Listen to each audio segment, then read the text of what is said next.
You don't notice it at first. The people in your life are the same. The conversations are the same. The daily routines, the laughter, the casual messages, it all still happens. But something feels off. It starts subtly. You catch yourself holding back, feeling distant, less engaged. The topics that used to excite you now feel shallow.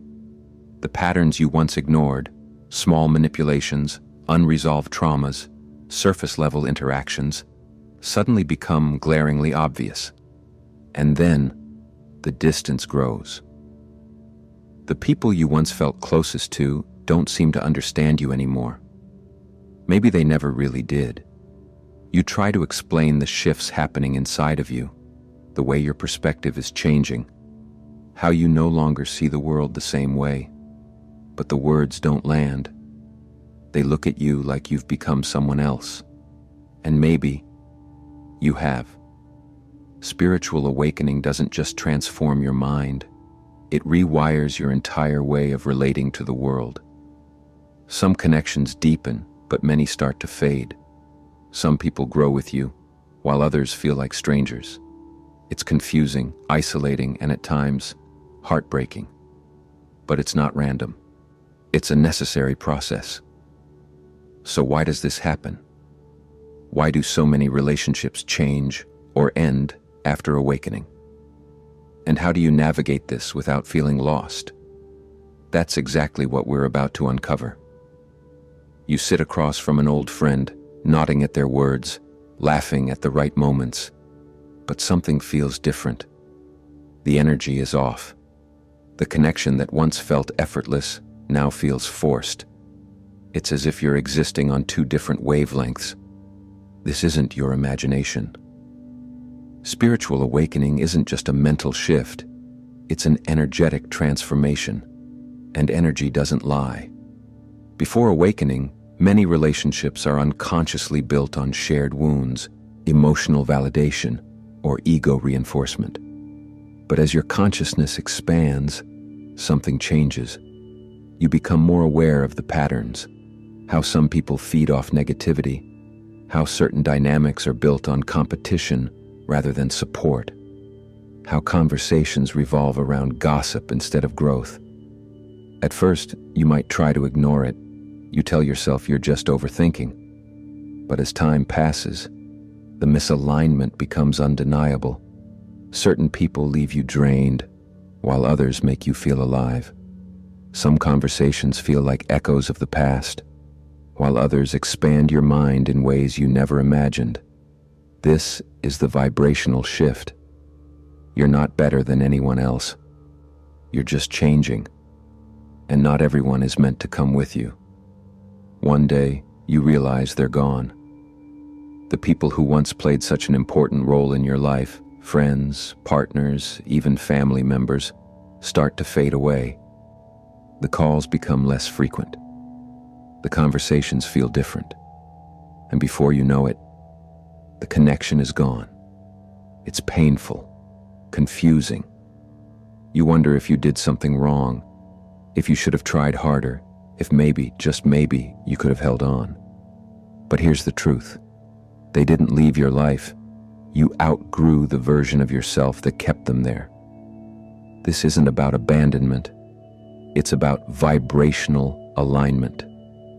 Every relationship exists at a certain frequency, built on shared experiences, beliefs, and perspectives. But when you awaken, your frequency shifts, and not everyone is ready or willing to shift with you. Some will fight to pull you back. Others will simply drift away. And while the loss is real, so is the necessity of letting go. Holding on to relationships that no longer serve your evolution only prolongs your suffering. Not everyone is meant to walk this path with you, and that's okay. Because where one chapter ends, another begins. There's a moment in every spiritual awakening where you look around and realize you're alone. The friendships that once felt like home now feel distant. The conversations that once sparked excitement now feel meaningless. You no longer fit into the world you once belonged to, yet you haven't quite found where you're meant to be. This is the void, the space between who you were and who you are becoming, and it's one of the most challenging parts of the journey. Most people try to escape this phase. They cling to old relationships, force new connections, or fill the silence with distractions. But true transformation happens in solitude, because in this space, you learn who you are without the influence of others. You start to listen to your own voice. You begin to understand what truly resonates with your soul. And slowly, something shifts. The loneliness stops feeling like emptiness and starts feeling like freedom. And then, without forcing it, new connections begin to appear. People who see you, who align with you, not because of who you were, but because of who you are becoming. But to reach them, you first have to embrace the space in between. Love changes when you awaken. Some relationships deepen, growing into something more conscious and profound. Others unravel, revealing cracks that were always there, but easier to ignore. The truth is, awakening shifts your attachment style, your emotional needs, and even your definition of love itself. The person you once were, the one who sought validation, security, or fulfillment through another, is fading. And if your partner isn't evolving alongside you, the gap between you widens. Many relationships are built on unconscious patterns, trauma bonds, unmet childhood needs, or societal conditioning. But awakening dissolves illusions, exposing the foundation beneath. Is this connection based on love or fear, expansion or attachment, truth or comfort? Some couples navigate this together, using awakening as a bridge to deeper intimacy. Others realize they are no longer compatible at a soul level. And while endings can be painful, forcing a love that no longer aligns is even more painful. Ego-based love clings. Conscious love allows. And sometimes, the greatest act of love is letting go. You don't find soul-aligned relationships. You become the person who attracts them. After awakening, your energy shifts. The people you once resonated with may no longer feel right. The friendships you once nurtured may no longer fit.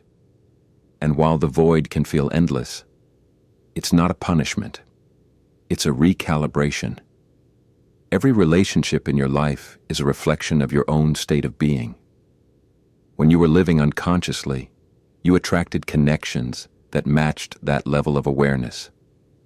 Now that you're evolving, those connections are dissolving, not as a loss, but as an opening for something greater. Soul-aligned relationships don't come through force. They come when you stop clinging to the past and allow space for the new. They come when you no longer seek validation, but instead radiate authenticity. So the real question is not, when will I find my people? But, am I fully embodying my truth? Because the moment you do, the right people will recognize you. And this time, they won't just understand your journey, they will walk it with you. Spiritual awakening rewires the way you connect with others. Relationships will never be the same, and that's not something to fear.